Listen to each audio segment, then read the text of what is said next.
13 huge Coronation Street spoilers for next week. Hey Corrie fans, get ready, because we've got 13 huge spoilers coming your way for Coronation Street, happening next week from September 23rd to the 27th. It's a massive week with Bethany's intense new storyline, Joel causing more trouble than ever, and Mason's shocking release, setting the stage for major drama in Weatherfield. You won't want to miss what's coming up. Before we dive into all the juicy details, make sure you hit that subscribe button and turn on notifications so you never miss any of the latest Corrie updates and spoilers. We're your go-to source for everything happening on the street. And trust me, this week is packed with action. Alright, now let's get into it. Here are the 13 big moments you need to watch out for in next week's Coronation Street. 1. Daniel receives a worrying phone call. Daniel receives a phone call from Turkey, where Bethany is visiting to write an advertorial about a cosmetic surgery clinic. Shortly afterwards, Daniel informs Sarah that Bethany is in intensive care as she underwent a procedure herself which has gone badly wrong. He insists that they both need to go to Turkey immediately to support Bethany. 2. Bethany receives life-changing news. When Daniel and Sarah arrive in Turkey, they're told that Bethany's infection is very serious. They also learn that there are problems with Bethany's travel insurance, so she won't be able to leave the country until her medical bills are paid in full. Later, Bethany regains consciousness, and Sarah breaks the news that she'll have to use a stoma bag for the rest of her life. 3. Bethany's condition gets worse. Daniel, feeling desperate to help Bethany, takes inspiration from Daisy's suggestion and decides to start a crowdfunding page. He knows the massive £25,000 medical bill is too much for the family to handle alone, so he turns to the community for support. He hopes that through the generosity of friends, family, and even strangers, they can raise the money Bethany desperately needs. It's a stressful time, but Daniel feels this is one of the only ways he can contribute to Bethany's recovery. Meanwhile, Sarah's anxiety grows as she watches over Bethany in the hospital. Her daughter's condition is clearly worsening. Bethany is struggling to breathe, and the sight of it shakes Sarah to the core. As much as she tries to stay hopeful, seeing Bethany in such a fragile state makes it harder to hold back her fears. The uncertainty is unbearable, and Sarah can't shake the feeling that things could take a turn for the worse. 4. Joel tries to win Dee-Dee back. Joel confronts Dee-Dee on the street, showing her their old wedding rings, trying to tug at her emotions. He's clearly struggling to let go, and those rings are a painful reminder for him of what they had. He pours out his feelings, hoping that maybe this will be the gesture that brings them back together, but Dee-Dee is having none of it. She's made her decision, and she's not about to be pulled back into the past, no matter how hard Joel tries. But Joel just won't back down. Even though Dee-Dee stands her ground, he's determined to win her back, and it's starting to get out of hand. It's only when Ed and Ronnie notice what's going on that they step in, trying to get Joel to back off. But you can feel the tension rising, and there's a real question of whether Ed and Ronnie are going to handle this the right way, or if things are about to get messy. 5.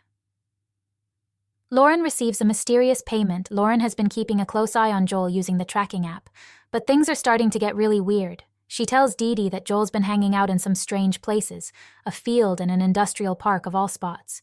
It doesn't make any sense, and it's leaving Lauren more confused than ever. What could he possibly be doing out there? It's got both of them wondering if Joel is up to something shady. Then, out of nowhere, Lauren gets a notification that Joel has transferred £5,000 into her bank account. There's no message, no explanation, just the money sitting there. It throws her off completely. Why would he do that? Is he trying to buy her silence? Or maybe it's a twisted way of trying to win her trust back. Whatever the reason, it's only making things more complicated and suspicious. Lauren can't shake the feeling that this could be some sort of trap. She's torn between thinking Joel feels guilty for something he's done, or that he's setting her up for something even worse. With no answers and more questions piling up, the whole situation is starting to feel like it's spiraling out of control. 6. Lauren breaks down in front of Roy. Roy makes his way to the hospital, genuinely concerned about how Lauren and Frankie are holding up. He's always been a calming presence, and today's no different. He's just there to offer support in whatever way he can. But when he arrives, it's clear things have taken a serious turn and Lauren is struggling to hold it all together. As soon as Lauren sees Roy, the floodgates open. She breaks down, telling him through tears that Frankie is undergoing a scan to check for brain damage. The latest health scare has completely shaken her, and the possibility that something could be seriously wrong with Frankie is weighing heavily on her. It's a terrifying weight, and she's barely keeping it together. The fear in Lauren's voice is palpable as she tries to explain how helpless she feels. She doesn't know what's going to happen, and the waiting is unbearable. All she can do is hope for the best, but the fear of what they might find in that scan is looming over her, and it's more than she can handle alone. 7. Joel pays a sinister visit to Roy. On what should have been his wedding day to Dee-Dee, Joel finds himself alone in his flat, writing a letter that's clearly heavy with emotion. He's drowning in his own thoughts, and it's obvious that the day hasn't gone the way he planned. Instead of celebrating with friends and family, Joel is sitting in silence, his frustration and heartache pouring out onto the page. It's a lonely moment, and the letter feels like his last-ditch attempt to make sense of everything. Later, things take a darker turn when Joel shows up at the cafe, clearly drunk and clutching a bottle of whiskey. He locks the door behind him, making Roy instantly uneasy. Joel's state is unpredictable, and Roy's worried about what he might do next. With Joel's emotions all over the place and his judgment clouded by alcohol, the situation feels like it could spiral out of control at any moment, leaving Roy to brace for whatever might come next. 8. Dylan exposes the truth about Betsy. Dylan tries to convince Betsy to come clean about what she did at Speed Doll, where she planted a customer's purse in Mason's jacket, leading to him being sent back to the young offenders. He knows it's wrong and that the truth needs to come out, but Betsy's scared. She refuses to go to the police, worried about what might happen to her if the truth gets out.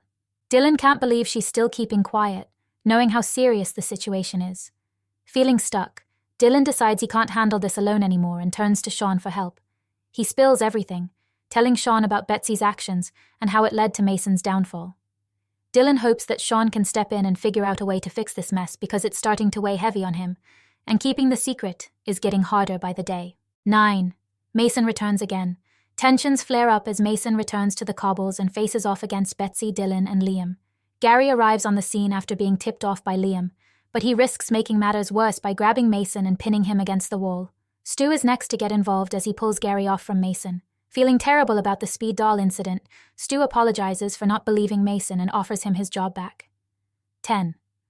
Mason continues to suffer in silence when Mason turns up for a shift at Speed Doll. He's sporting a black eye.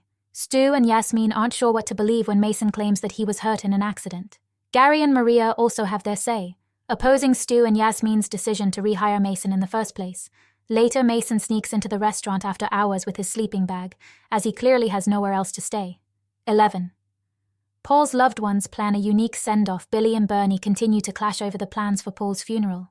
In the end, Gemma suggests to Bernie that they should let Billy do the main service his way and throw their own separate memorial event.